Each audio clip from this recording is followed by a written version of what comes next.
on entend beaucoup que l'homme est monotâche et la femme multitâche. Et c'est dû au fait que la partie du cerveau qui produit les échanges croisés entre les différents hémisphères est 25% plus petite chez les hommes. J'ai pas dit que les hommes avaient un cerveau plus petit, ne vous méprenez pas.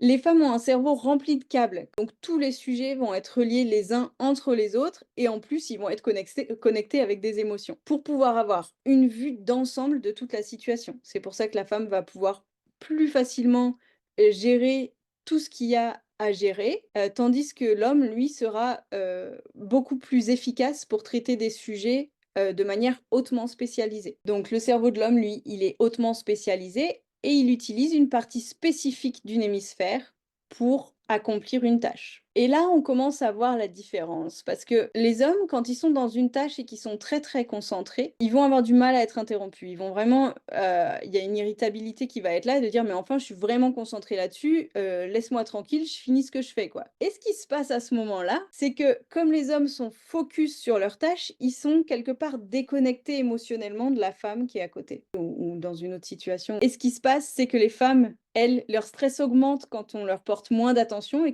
quand elles se sentent seules. Donc, quand un homme est focus 100% sur une tâche, sa femme sent qu'il n'y a plus de connexion, il n'y a plus le même lien. En général, elle va vouloir revenir, retrouver de la connexion. Mais lui, ça va l'embêter parce qu'il est focus sur sa tâche. Et donc là, on arrive sur un point de clash.